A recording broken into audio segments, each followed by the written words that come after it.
It all started on a quiet Monday afternoon. I was sitting in the back corner of the city library, reading a book about travel. I liked that spot. It was peaceful. No one talked there.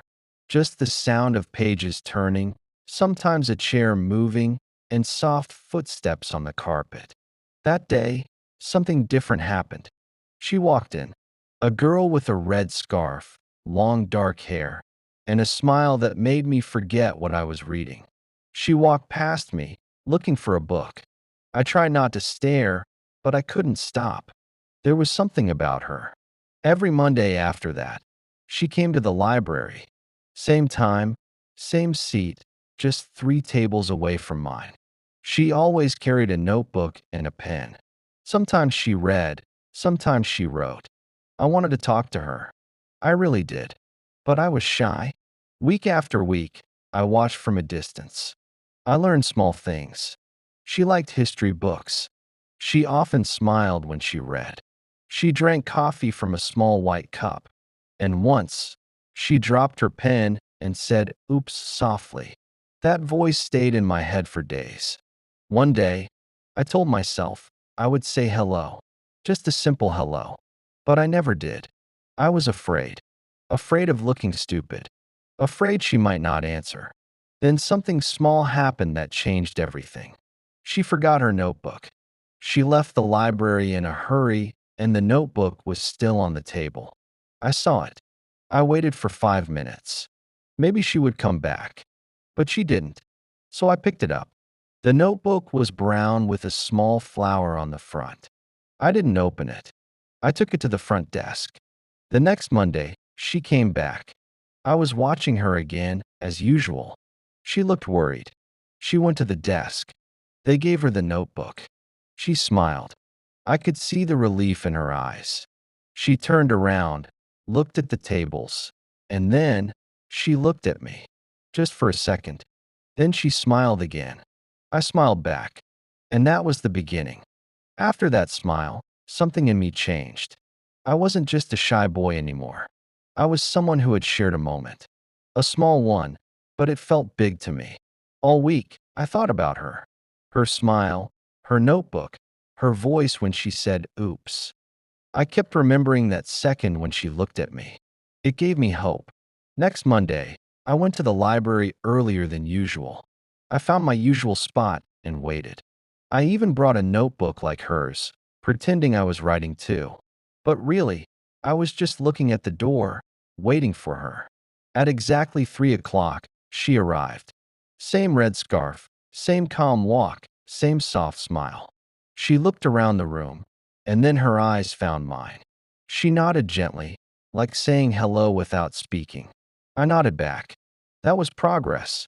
She sat at her usual spot and opened her notebook.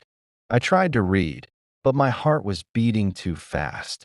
I kept telling myself, "Go talk to her, go say something." But my legs didn't move. My voice was hiding. After an hour, she stood up and walked toward the shelves. She passed near my table. My hands were shaking. She was so close I could smell her perfume, soft, like flowers. She took a book and turned to walk back. Then she stopped. She looked at me, and she said something. "Are you the one who returned my notebook?" My mouth went dry, but somehow I found my voice.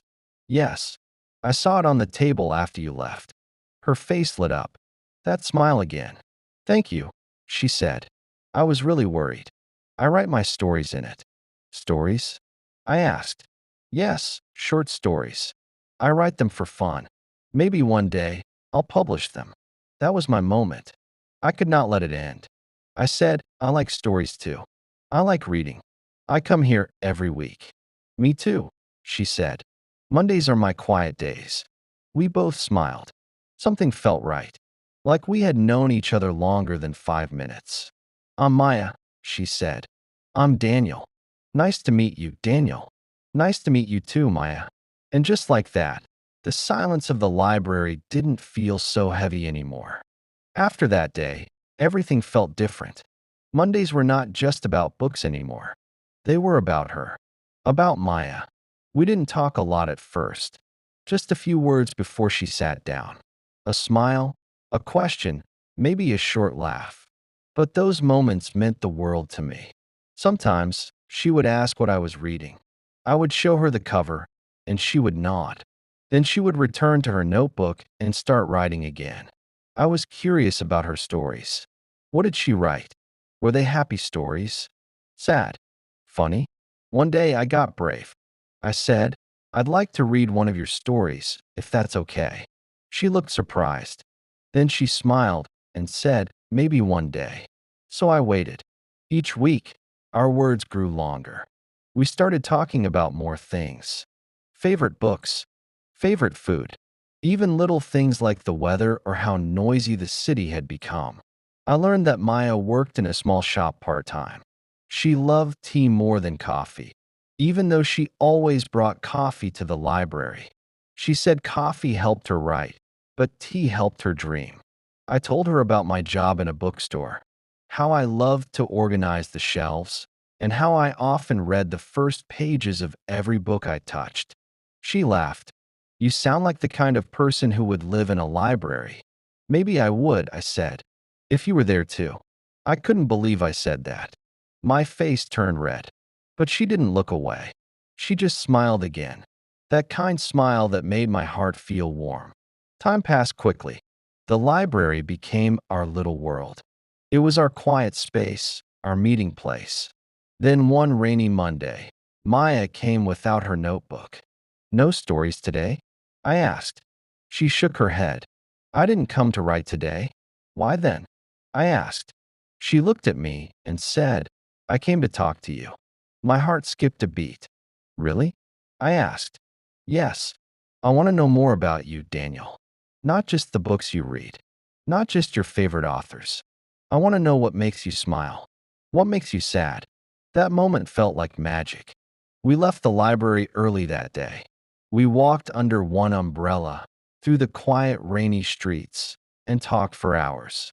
It was the beginning of something beautiful. That rainy walk with Maya was something I would never forget. The city was quiet. The sky was gray, but I felt full of light. We didn't talk loudly. We didn't rush. It was slow, like a peaceful dream. We passed small cafes, closed bookshops, and old trees. And we just talked. Maya told me about her childhood, how she moved from town to town because of her father's job. She never had many close friends, so she started writing stories to keep herself company. I listened carefully. Every word she said felt special. Then she asked about me. I told her how I grew up in the same neighborhood my whole life, how I was always quiet in school. I never liked big crowds. I preferred books over parties. Maya smiled. I like that about you. We stopped under a large tree in the park. The rain was still falling, but softly now. She looked at me and said, do you know why I kept coming to the library every Monday? To write? I asked. At first, yes, she said. But then, I started coming because of you. My heart almost stopped. I didn't know what to say. My hands were cold, but my chest felt warm. I looked into her eyes. Me too, I said. I came because of you. There was silence between us. Not an awkward silence, but a quiet, full one. Like the pages of a book when you pause to feel the words. Maya took a small step closer. Her scarf moved with the wind. I wanted to hold her hand, but I was still shy. She noticed. She gently reached out and took my hand. You don't have to be shy with me, she said. And I wasn't. Not anymore. That was the moment I knew this was more than just a small library friendship. It was something real. We walked more. We laughed more. And when we said goodbye that evening, I felt like I was leaving a piece of my heart with her. From that day on, the library was no longer just a quiet place full of books. It was where love had quietly walked in and changed everything. After that rainy day, everything between me and Maya became stronger. We met not only on Mondays, but also on Fridays or Saturdays, sometimes in a cafe, sometimes just walking in the park. I learned how she laughed when she was nervous. I learned that she liked old music and she hated loud places. She learned that I loved quiet mornings and warm tea. She knew I always carried a book in my bag. We talked about dreams. She wanted to publish her stories. I wanted to open a small bookstore, maybe with a cafe inside. You can sell my books there, she said, smiling. That made me laugh. Maybe we could call it Maya and Daniel's books. Those were happy days. But not everything stays easy. One Monday, I went to the library as usual. I waited, but Maya didn't come. I checked my phone. No message. No call. Maybe she's just busy, I told myself. But the next Monday came, and still no Maya. I sent her a short message. Hey, is everything okay? No reply. Days passed. I tried to read, but I couldn't focus. I walked to the places we used to visit. I even went to the little shop where she worked. But they said she had not come for a week.